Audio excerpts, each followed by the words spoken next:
Mama mjamzito unapoelekea kuweza kujifungua, kuna mambo ambayo unaweza kufanya ili kuweza kulainisha nyonga yako ili unapojifungua usipate changamoto yoyote. Je, yapo? Karibu kwenye somo tujifunze pamoja siku ya leo.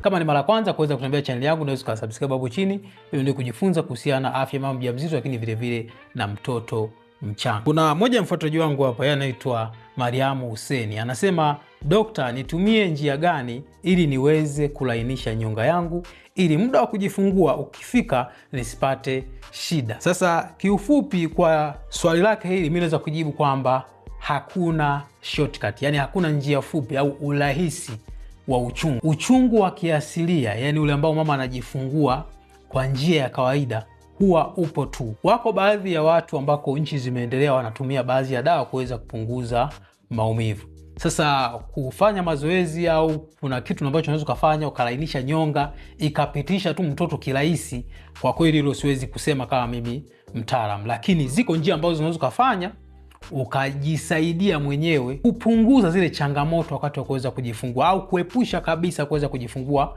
kwa upasuaji, japo si mara zote. Sasa mambo ambayo unaweza kufanya, kwanza kabisa kuna mambo ambayo unaweza kufanya kipindi cha ujauzito, hilo ni kundi la kwanza, lakini kuna mambo ambayo unaweza kufanya kipindi cha kujifungua.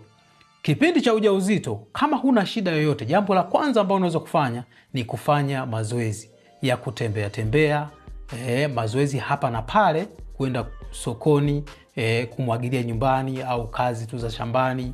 Kama una bustani unaweza kufanya hayo, ni mazoezi.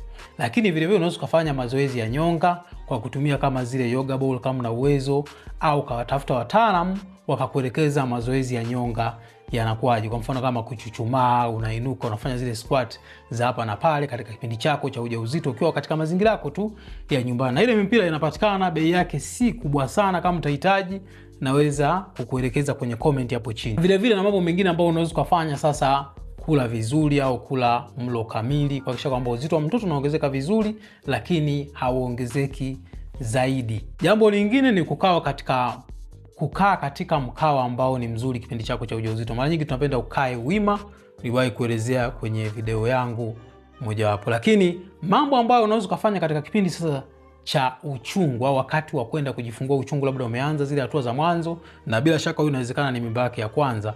Uchungu unapokuwa umeanza huko hospitali na unaendelea kupo katika ile hatua ya kwanza ambayo inaenda taratibu, haijafika ile njia yako 5 au sentimita 5 au ile njia ya kufunguka haijafika 5, basi kuna mambo ambayo unatakiwa uweze kufanya. Jambo la kwanza kabisa ni kufanya mazoezi. Mazoezi ni muhimu sana kipindi cha uchungu, kutembea tembea hapa na pale, kubadilisha mkao. Unaweza ukainama, ukachuchumaa, ukafanya mazoezi pale pale kitandani kwako, daktari akakusaidia au nesi kufanyia massage kama inawezekana, japo wakati mwingine anaweza kawa amezidiwa na majukumu mengine. Lakini vile vile ni vema kuhakikisha kwamba wewe mwenyewe unafanya hayo mazoezi ya kuchuchumaa, kukaa, badilisha mkao, inama, lakini wakati mwingine chuchumaa. Wakati mwingine unaweza kukaa kama king'ombe ile, mikono chini miguu chini, ambayo tunaita all four. Lakini mwisho wa siku ukafanya mkao wima, ukachuchumaa wima. Ile unaposimama au kuchuchumaa wima inasaidia mtoto kuweza kwenda chini, anasaidia kuweza kufungua njia yako na uchungu unakuwa unaenda vizuri. Jambo lingine ambalo unaweza kufanya ni kuhakikisha kwamba basi unapokuwa unasukuma mtoto wako, sio lazima uweze kulalia mgongo, sio lazima ulale chali. Unaweza kusukuma mtoto ukiwa umechuchumaa, kama ukiwa chooni au uani ukiwa unasukuma haja kubwa. Lakini vile vile unaweza kufanya njia nyingine yote, kwa kaki ng'ombe kama anavyojifungua ng'ombe au wanyama wenye miguu minne, japo sio wote, kuna wengine wanajifungua wakiwa wamelala. Unaweza kulala upande. Kikubwa tu ni kwamba uwe active, mwili wako hakikisha kwamba unakuwa active. Lakini vile vile mama ni vema kuweza kufuata maelekezo ya mtoa huduma wakati wa kujifungua. Akisema bwana, sasa hivi sukuma mtoto, sukuma mtoto. Sasa hivi pumzika.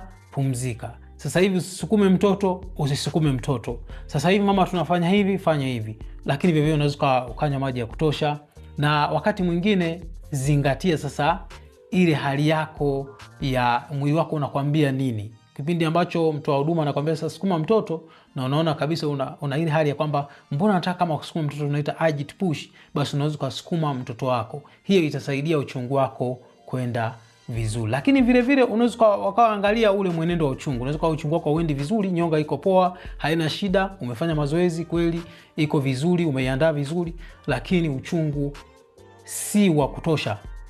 Au unakuja afu unasimama masaa kadhaa na nini, watakuongezea dawa ya uchungu na mwisho wa siku utajifungua bila kuwa na changamoto yote. Lakini kikubwa ubadilishe mazingira, kwa maana kama utembee, unaweza kukaa, unaweza kuchuchumaa, unaweza yani ubadilishe mkao kipindi chako cha uchungu. Sio lazima ukae mkao mmoja wewe umelala tu. Kuna wale ambao unakuta amelala afu analala chali. Ni hatari sana wakati wa kuweza kujifungua na mtoto atoshuka.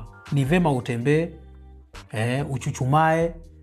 Na mimi napendelea sana kuchuchumaa au kukaa wima, wewe unatembea, kwa sababu mtoto atakuwa anasukuma ile kani ya uvutano na uvuta kwenda chini, mtoto anashuka kutokana na uzito wake ule wa mtoto, na mchungu unavyozidi kusukuma mtoto kwenda chini, basi kwenye nyonga mtoto anazidi kupita kama kawaida bila kuwa na shida yoyote. Jambo lingine ambalo la msingi sana ambalo unaweza kufanya wakati wa kujifungua kama hujawekewa mpira mkojo ni kukojoa mara kwa mara. Mara nyingi watu wanapenda uwe na beseni, ukojoe pale pale, kwa sababu mkojo, kibofu kikishajaa mkojo kinaweza kuzuia mtoto kuweza kushuka na ikawa changamoto, kwa sababu tunapozungumzia nyonga mara nyingi kuna mji wa uzazi, kuna kibofu cha mkojo, kuna njia ya uzazi ambayo tunaita cervix na uke wenyewe.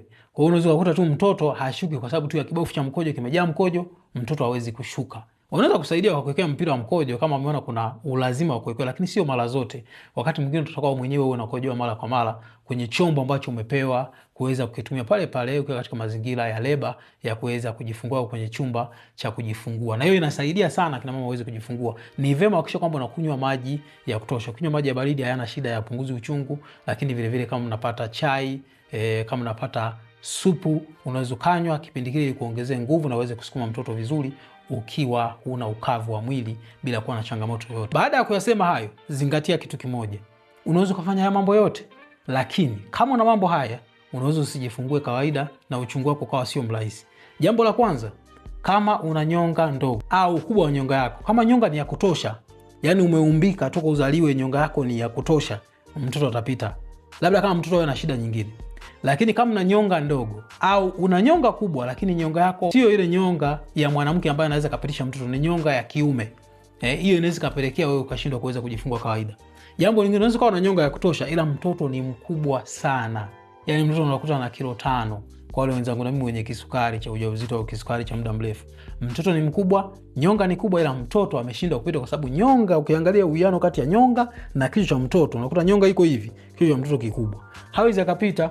Na ukiendelea kung'ang'ania, mwisho wa siku utampoteza mtoto na wewe mwenyewe utakuwa kwenye changamoto za uchungu. Wakati mwingine mji wa uzazi unaweza kupasuka kama ni mimba ya 5 ya 6 na kuendelea, au kama ushaifanyia upasuaji, labda unataka kujaribu uweze kujifungua kawaida. Sababu ya mwanzo ya kufanyia upasuaji labda na mshono mmoja ni sababu ambayo sio ya kujirudia rudia. Sasa jambo lingine ni mkao wa mtoto. Unaweza kuwa na nyonga iko vizuri, lakini vile vile kila kitu kiko sawa ila mtoto amekaa uraro, yani amekaa ametanguliza labda bega au ametanguliza mgongo au ametanguliza miguu. Mara nyingi ni hatari sana kwa mtoto na ni hatari sana kwako. Kwa mwisho wa siku utakuwa uweze kufanyiwa upasuaji. Lakini vile vile uchungu unaweza kuwa umeenda ndivyo sivyo.